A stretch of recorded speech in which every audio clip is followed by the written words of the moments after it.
Everybody, thank you for being here. We'll get going in a couple minutes. If you have questions, please use the note cards and then bring them up to me, or actually, Deb over there has a basket she's going around with. So we'll start in a few minutes with our Q&A.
All right, we'll go ahead and get started with our Pledge of Allegiance. Thank you. There's the flag over here.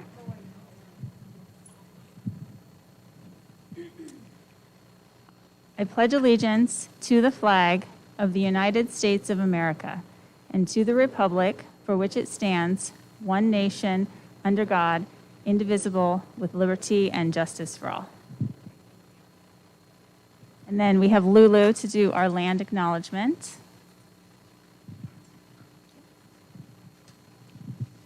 As we gather for this meeting, let us take a moment to reflect on the meaning of place, and in doing so, recognize the various traditional lands on which we do our business today. We wish to acknowledge this land on which this SPC meeting is taking place. For thousands of years, it has been traditional land of the Hohokam, the Akimel O'odam, and most recently, the Salt River Pima Indian community. Today, this meeting place is still home to the many Indigenous people from across Maricopa, and we are grateful to have the opportunity to live and work on this land. Thank you, Lulu. Okay, so our agenda tonight, we have Dr. Menzel here for our question and answer, and then we have Dr. Michelle Watt, the new Chief Systems Officer for SUSD, to tell us about herself and her position. And we have some SVC updates, and then we have time if there's any SVC representatives, if anyone wants to make an announcement about anything that's positive or challenging going on in your school, that's your opportunity to share with everyone. And so throughout this, if you have questions, feel free to continue filling out your cards, and we'll get through as many as we can in 15 minutes. Great, thank you. Hello, welcome. Good, how are you? I only have 3 in here, so. Okay.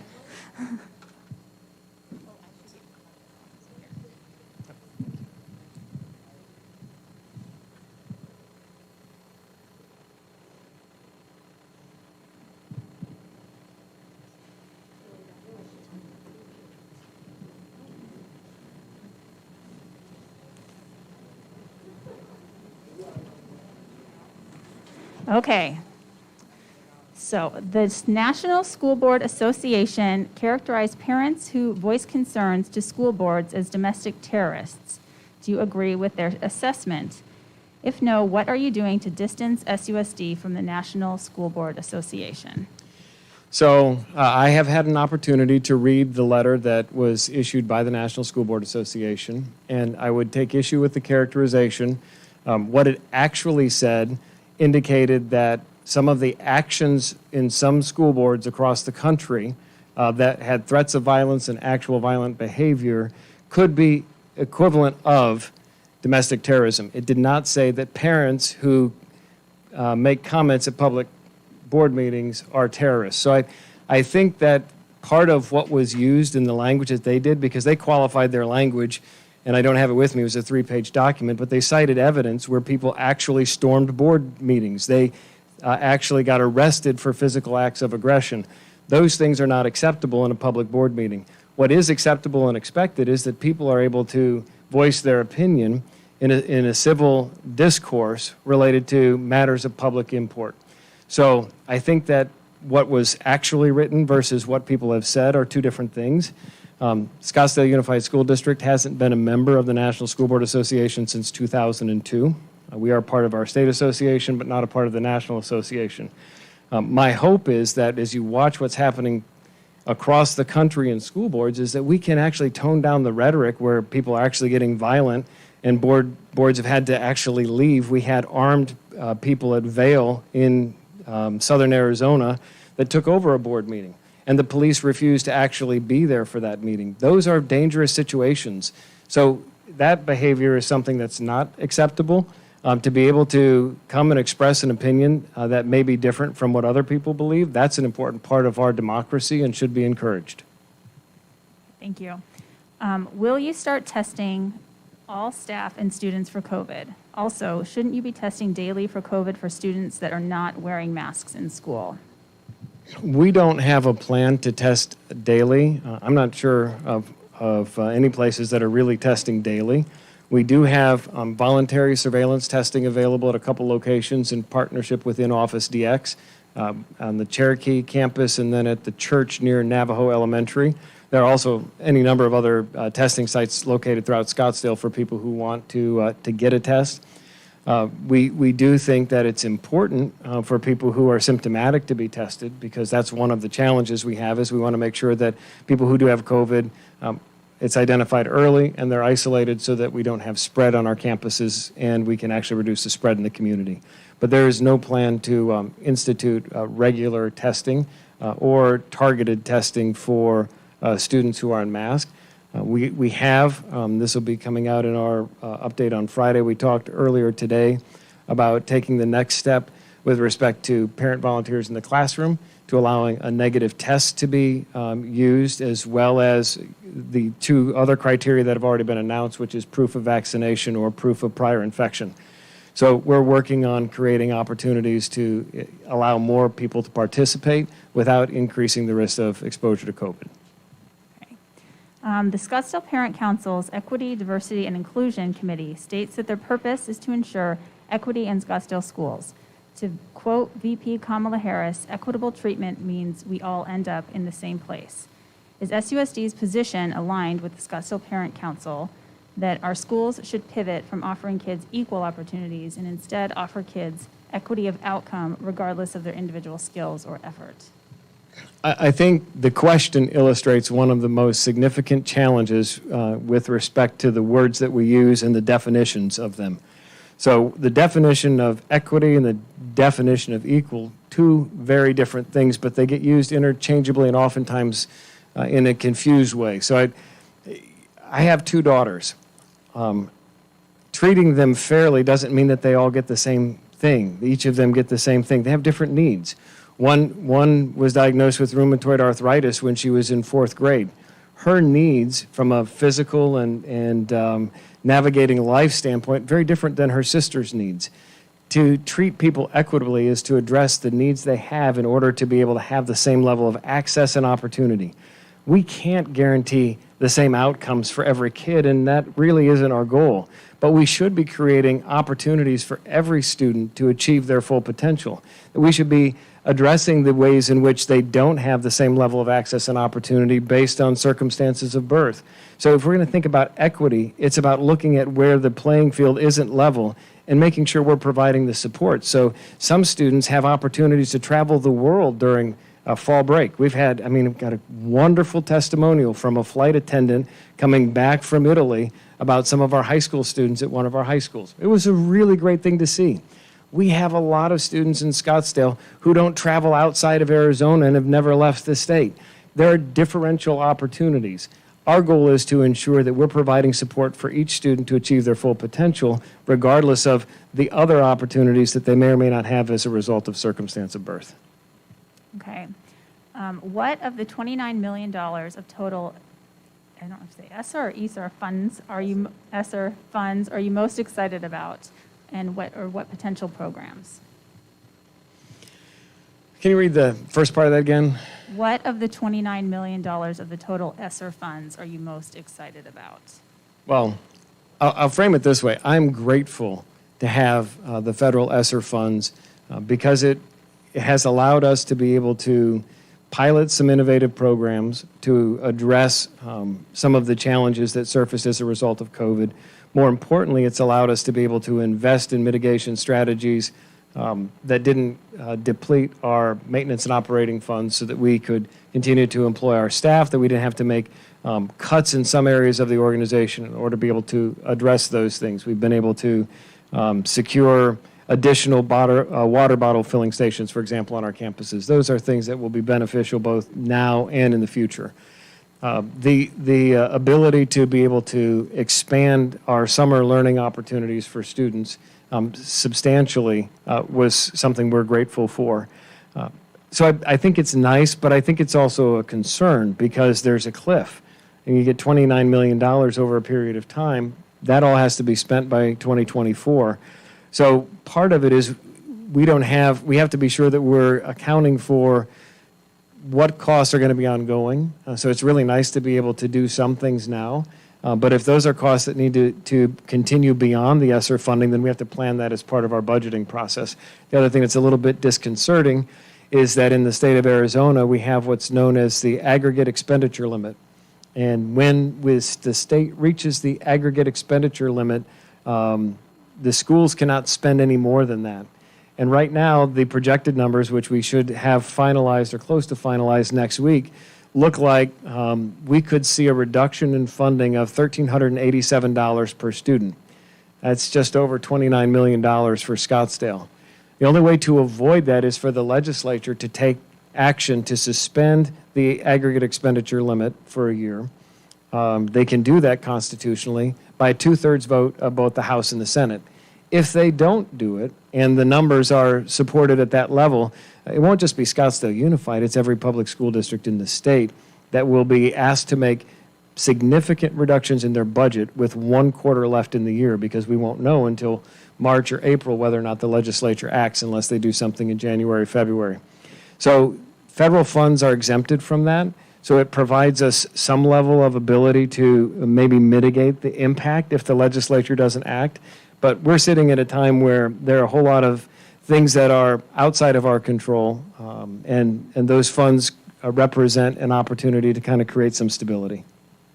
Okay, thank you. All right, I'm down to 2, so if there's any others, please bring them up. When can we expect field trip restrictions to be eased or lifted, specifically out of the country or county? So we've actually allowed field trip requests to be processed and move forward. We have green-lighted the Chaparral Theaters Department potential to participate in a program in Scotland. So what we've asked for those who are requesting for field trips out of state or out of country is that there's some measure put in place to account for trip disruption as it relates to COVID and how that might impact the ability to actually carry out the trip. So we've not said no. We just want to make sure that everyone goes into it eyes wide open, because if you have a trip planned, and we had this happen pre-COVID without the necessary safeguards, it took us more than a year to recapture certain funds for trips that were canceled. So parents spend money. No, we just said we need to have some of these other measures in place.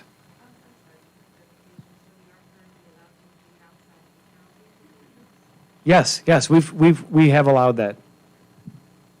Thank you. Okay, could you explain why high schools are allowed to have indoor homecomings, but middle schools cannot have social events indoors? That's a good question. I'll need to go back and talk to the principals. Some of these are principal level decisions. And so I'm not aware of the specifics on that one, and we need to look into it, because I don't think that we've indicated unilaterally that middle school could not do that. We've said, and we had our ICS meeting earlier today, and I also met with the Student Advisory Board earlier today. If the mask requirement's in place and you have a homecoming dance, and it's on campus, the expectation is that we follow the mask requirement. If it's outside, masks aren't required. You don't have to follow that requirement. If the event is off campus, you have to follow the requirement of the venue. So we've been pretty consistent that way, and I'm not aware of specifics that would separate, how high school and middle school are treated. Okay.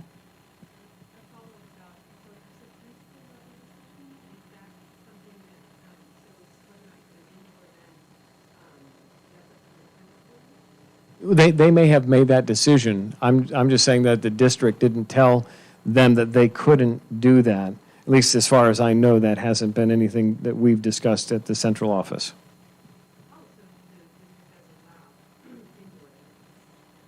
I think the differentiation is students attending versus parents attending. There's a differentiation there, but we have athletic events that are indoors with volleyball and other things. So, yeah, I'm just not sure. It's probably building specific, and so I would need to get more information.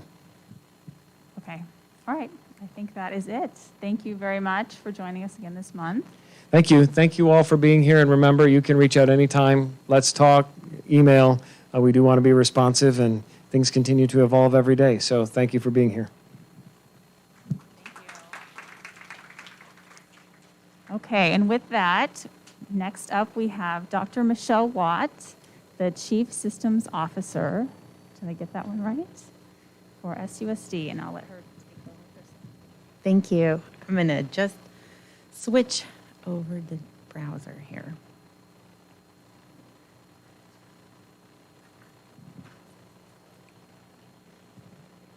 I'm really excited to be here, and I don't know who made the fortuitous decision to have me here during October Cybersecurity Awareness Month, but whoever that was, thank you. Good planning. It's helping me do my job. And the information I'm sharing with you tonight, I have included a little bit about how we're working to mitigate risk and create a safer environment for learning with technology. So first, a little bit about me. This is my favorite meme, and really expresses a lot about my husband's frustration with me. So I will try to stick with the time limit and not tell too many stories, because I love information, and so I feel like everyone else must love information, and they need all the information about the story. So that's a little bit about my style. I am a recovering kindergarten teacher. I've been in education for 25 years now, which means that I had the joy and misery of seeing some of my kindergarten students already have master's degrees. And I'm sort of an Arizona native. I was born in Phoenix, then spent most of my growing up years in northern Utah, and then came back and graduated from a high school here in Arizona. So when people ask, if you're an Arizona native, I just don't know how to answer. Sometimes I say yes, sometimes I say no, and they both feel right. But I've been here since I was 16. And I joined Scottsdale in July of 2021. I've had experience both in the education side of the house as a teacher, as a leader, and then also in the IT side as a support professional, and as a leader there also, and in both K-12 and higher education. So right before I came to Scottsdale, I was working at ASU in their University Technology office. And innovation is a passion of mine. So I was so excited to have the opportunity to join them and work on a team that's doing something amazing that's going to change the future of learning credentials, but right now nobody cares and nobody wants it. So when the pandemic happened, I saw people, my colleagues, people that I was connected to, and the challenges that they were facing, and the amazing feats that were being pulled off to maintain learning in a really unusual environment. And I really missed being a part of having an impact now, as opposed to contributing to something that hopefully in the future everyone will love. So I thought a lot about what would be a good role for me, and what might be a good organization for me to join, as I looked around and to see where I might contribute. And I was really excited about the opportunity to join Scottsdale, partly because of what I had learned about the district and the strategic planning process that was underway, because it is really important to me to be a contributor in information technology towards a direction of learning that's really focused on the future. So I was excited that the process had even started. Since then, I'm even more excited about where we've come so far with our vision and mission and values. And so just really happy to be here. I'm going to check my notes and see if I left anything out of the story. I did. So I'm also really passionate, as someone who loves to learn, and IT is a great field for that because things are always changing. I love being part of an organization, whether K-12 or higher education, that is creating lifelong learners. And so, I've changing from being a kindergarten teacher to being an IT help desk professional is an example of, the opportunities that arise when you are someone who is able to, as our mission says, pursue a life of intellectual exploration and personal growth. So I know personally how that's benefited my life, and I really want us to continue to produce students who have that capability themselves. All right, so I want to talk a little bit about how our teams are organized and the work that we do. So I just have slides with a bunch of stats. One of our teams, the largest team in IT, is the IT support team. So these are the people who answer the help desk, fix the broken Chromebooks, thousands of them, who run around to all the campuses helping troubleshoot a projector or whatever's going on in the classroom. And some of the statistics around the work that they've completed just since July 1. So we've been, since the first quarter of the fiscal year ended, we've been gathering statistics. And so these are some of their statistics. And just like all of the other groups in our department, their work is defined by work orders or requests for support and help, and also projects and large and small efforts that need to be completed. So, as an example, IT partners with all different departments in the organization. So if they do need a tool to improve efficiencies or explore a tool that's maybe more user-friendly, then we are often a partner in that, in looking around to see what's available, what are the features, what are the pros and cons related to implementation, some of the data integration concerns, security and privacy concerns. That's the expertise that we bring to the table as we partner with other departments like communications, human resources, teaching and learning, that all have software platforms and hardware that they rely on. It's important to pick the right tool for the job, and so sometimes that does mean that we have to have more than one tool to do similar things because we have slightly different needs around that area.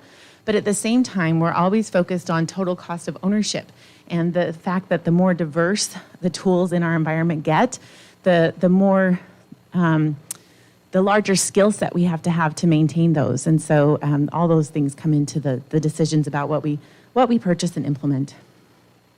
Each of our teams also coordinates with vendors. So one example in here, we had 234 interactive flat panels installed just since July 1st. And that project in general was delayed because of the chip shortages, the supply chain issues, as you can imagine. So our schools, our teachers and principals were very patient with us as things they expected that were going to happen during the summer started happening after school during the school year. But we really relied heavily on some of our vendor partners to do that, because while we had team members coordinating that installation and going behind them and making sure everything was set up and working, we did rely on partners to actually do that installation work. And then in relation to Cybersecurity Month, our help desk is really the area where we send out notifications about planned maintenance, because we do work through a regular schedule to keep all of our systems patched and updated. And also they're the first point of contact when someone says, this email looks fishy with an F. And so they often help support our staff members in avoiding the traps of phishing attacks.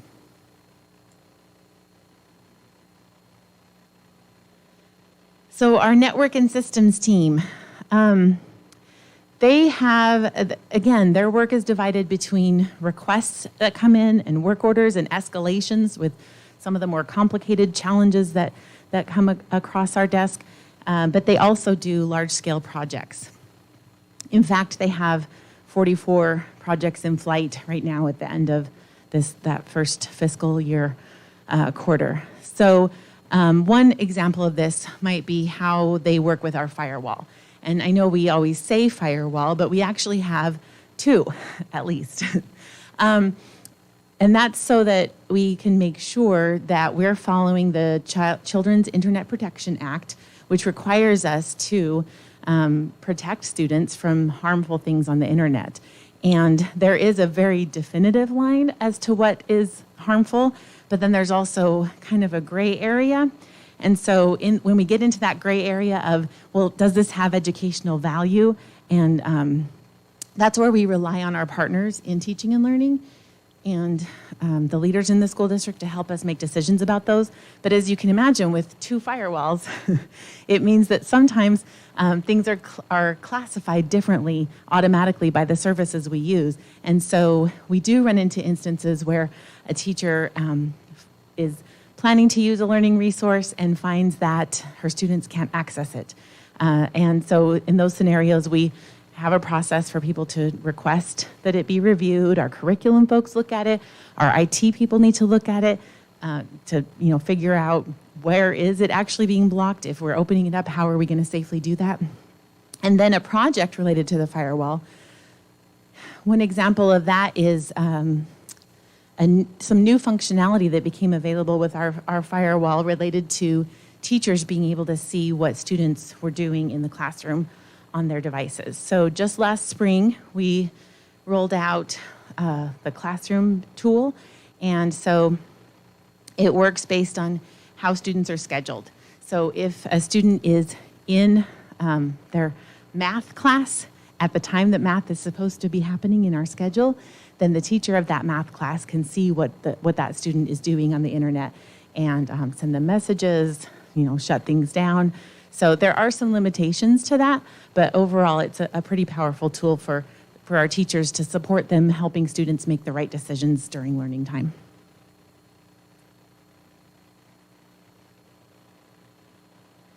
All right, and then I just wanted to give a shout out because our small network and systems team has actually live streamed 32 events just in the first quarter.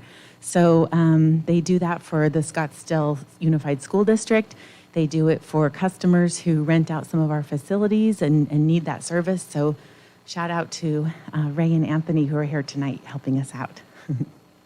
And that really is, a lot of them are after hours like this, sometimes last minute, with shorter notice. So if they had plans on a Tuesday night, hopefully one of their other team members can fill in if we get called to do something.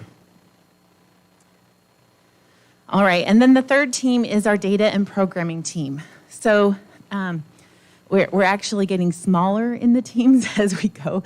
So this is the smallest team in the IT department, but they have a really big role around supporting applications that have been internally created, such as our open enrollment application, and the flow of data in between systems so that we aren't asking people to double enter information, so that we have the right information in the right place in a timely manner, and that we're doing that securely.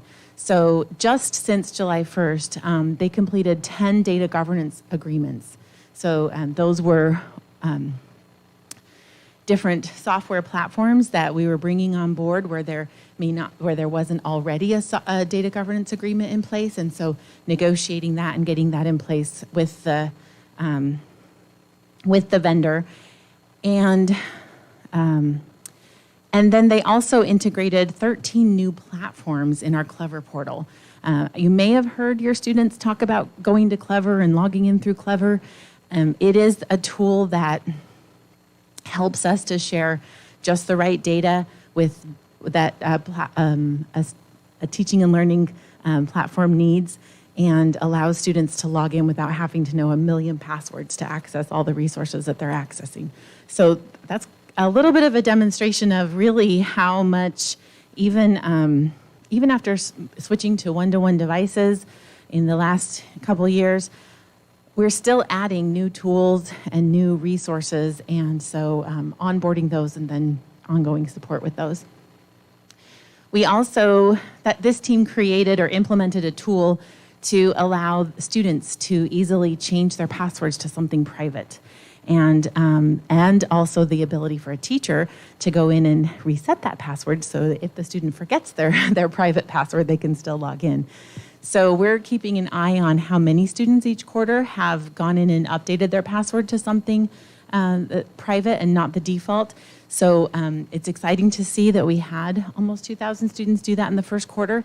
But this is also an area that we're going to have focused communication on this next quarter, and as well as a plan to potentially require students in upper grades to change their password. There's not, once you're in the world of work and being a professional, you don't stick with a default password anywhere. So we need our students to be doing that as well. And now we have a great tool for doing that, and so we're going to be working on making that happen. And then, up to this point, I've talked mostly about this team and how they help student data move around, but they also are responsible for staff data being where it needs to be. So, we have our HR system, our payroll system, our system of truth, and then a lot of other applications that integrate with that. And the Active Directory integrations are a way for our staff to not have to remember a million passwords. So one of the Active Directory integrations they just did this quarter was for Let's Talk. So now we have an easier way to manage staff change in responding to Let's Talk requests.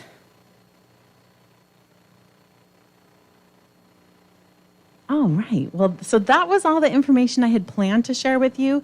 Some of it is based on what I was told possibly was of interest to this group.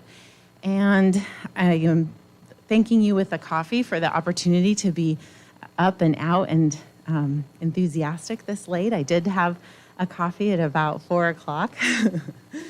But I'm wondering if there are any other burning questions that I can answer or take back with me tonight. Yeah.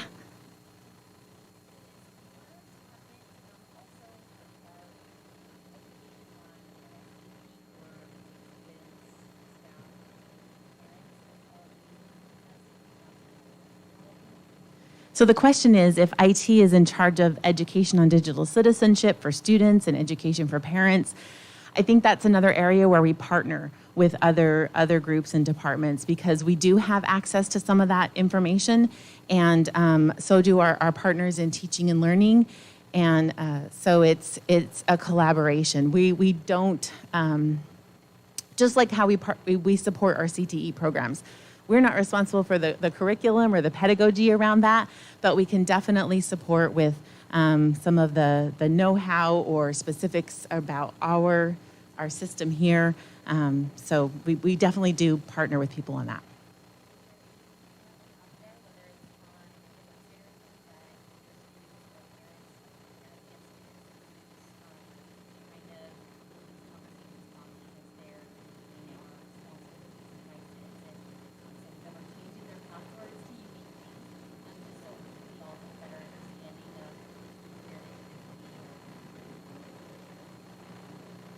That's a great question, and I'm not sure what may be parent-facing on our teaching and learning website, or at, in schools or classrooms specifically, in the resources that they're providing, because a lot of what our teaching and learning team does is share resources so that teachers can deliver that, directly with students in their classroom. But I'm eager to go back and find out and see if we can make more of that available. Yeah. Yes.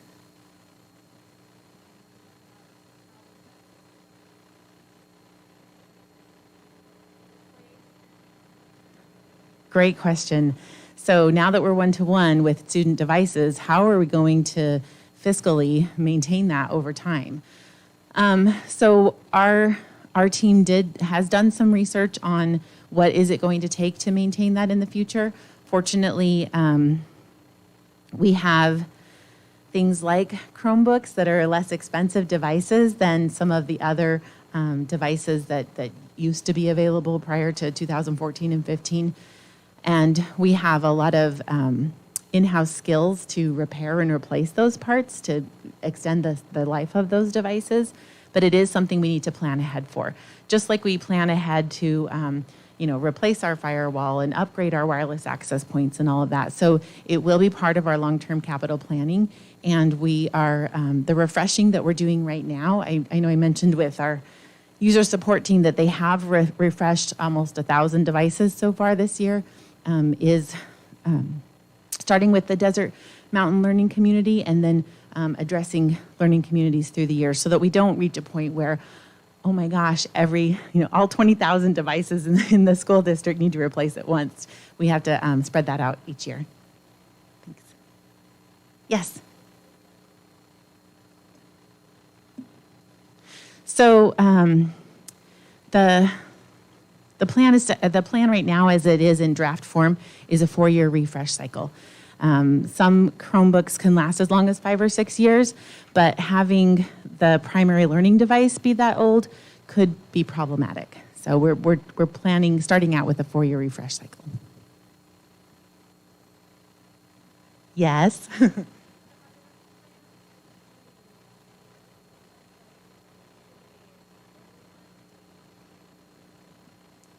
That's a great question, too. So like I mentioned, IT partners with a lot of departments and supports the needs that they have. I know in Scottsdale, we've been working towards fully staffing our communications department. And so I anticipate when we have another leader in that department that will be working closely with them on that. But that's not at the sole discretion of IT. Yes.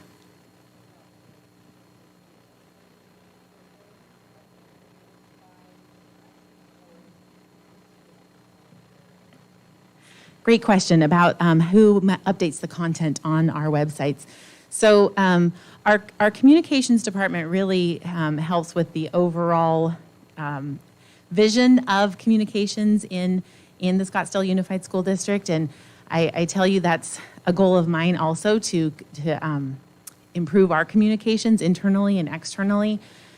But the best way to make sure that there's updated and accurate information is to have the centralized office partnering with schools. So yes, the schools do have access to update their information on their website, and IT does not oversee that process. Again, we provide support, but that is not us.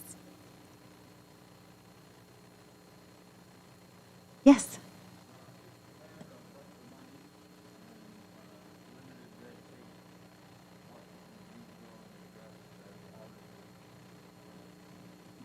As outages.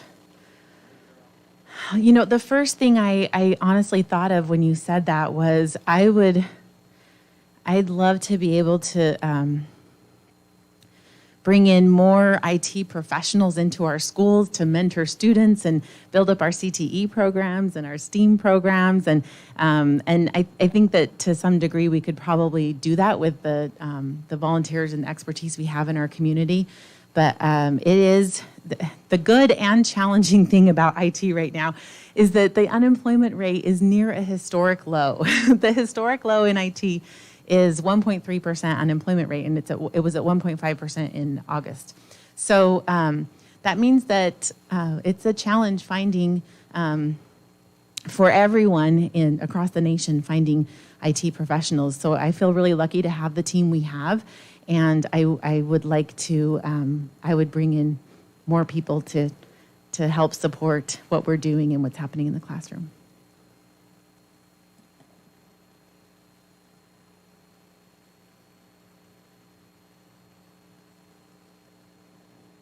Thank you so much for letting me come and talk about my passion tonight. This has been great.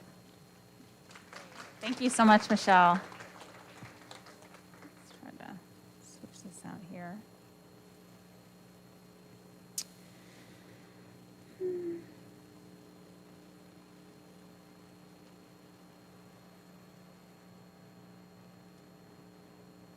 Okay, so we just have a couple SBC updates, and that will be it for tonight. So our budget report, Jane Trapp is not here tonight. It's her birthday, so I let her have the night off.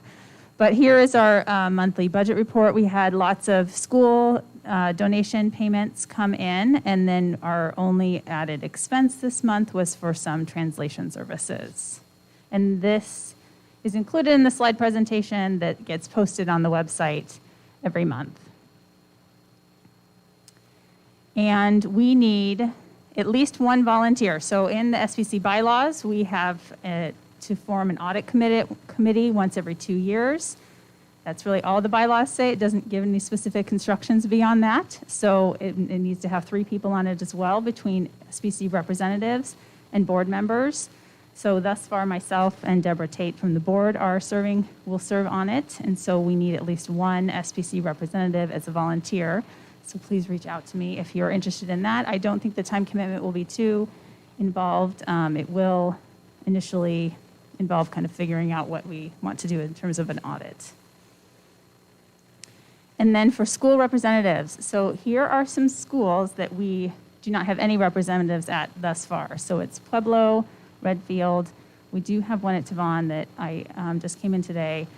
Tonalea, Cocopah, and Ingleside. So if you happen to be from one of those schools and you're interested in being a rep, or if you know friends at one of these places, please encourage them. The principals appoint the representatives, so have anyone interested, just reach out to your principal, and we're in contact with them. And then we have a couple exciting new things. So our Special Education Committee, which has been in existence for a few years, Larissa Beckstead's here as our chair. So she has 2 new co-chairs joining her, and we are now expanding the committee to be able to offer several more events, and we're partnering closely with the Director of Special Education, Marge. So our new co-chairs are Andrea Temerantz and Robin Kraut, and we have an event next Thursday, which is in Spanish. So it's on individualized education plans. It's on Zoom. So that will be in Spanish. And then the following week on November 2nd, we're having a Meet the SUSD SPED team event. So Marge will be there with her whole special education committee. Our 3 co-chairs will be there. And the purpose of it is really a question and answer to hear from the community about what their concerns are, and then based on that, they'll plan out the rest of the year for a monthly meeting of speakers or people from the district to come and speak on different topics. So we'll be emailing this out, and it'll be on our website. There's a form that you can submit questions in advance, and everyone's welcome at this. And this is in person here at MDA. And then we have a new committee also for gifted education. So Karen Brown, the Director of Gifted Education, had reached out to us and asked if we could form a gifted committee, and she recommended Kimberly McClure to be the chairperson. So that the board approved this new committee, and they have their first event planned for Thursday, November 18th, also here. And it will be a similar format where they're looking to hear from parents and learn about what they're interested in and plan out the rest of the year for a monthly meeting. But I will back up just a little bit. So then one other announcement, so Kimberly as well, we just voted this week to appoint her to be a secretary of our board. So Kimberly's joining our board. And then we also appointed Jane Trapp to be the official treasurer. She was serving as interim treasurer, so now she is the permanent treasurer. So that is, any questions on any of that? I talked really fast. Okay, great. So I think everyone, if you're a representative, you're on our email. If you put your email on the list over there, so you'll get all of this in writing to refer to later on. And then with that, if there's any representative that has anything, any announcements or anything they would like to share, you are welcome to. Any brave souls?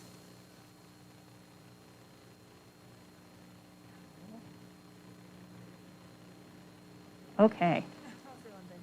I'm sure each one of your schools all have events, but Navajo is having the trunk or treat this Friday, and we're all excited about it. It's going to be over the Open Arms Church. You're welcome to come, and we are looking for some candy donations. So, giving that up. Thank you for that. And do you want to remind everyone of your name? Oh, I'm Ryan Hennel from Navajo. Anyone else? Okay, well, as always, if anyone has any questions, please reach out to me anytime. And thank you for being here tonight, and we'll see you hopefully at one of these events. I forgot to mention events, sorry, that I just saw Alexandra. So also on Thursday, October 28th, we have our PTO roundtable. So it's anyone who's involved in any of the parent organizations within the school. It's here, that's a Thursday. It's from 9 a.m. to 10:30 a.m. And so PTOs can just get together and share their ideas. It'll be formatted to talk about different topics, and it's just a great opportunity to meet people from other schools and then also to interact and share some good ideas. Sorry about that, Alexandra. All right, thank you.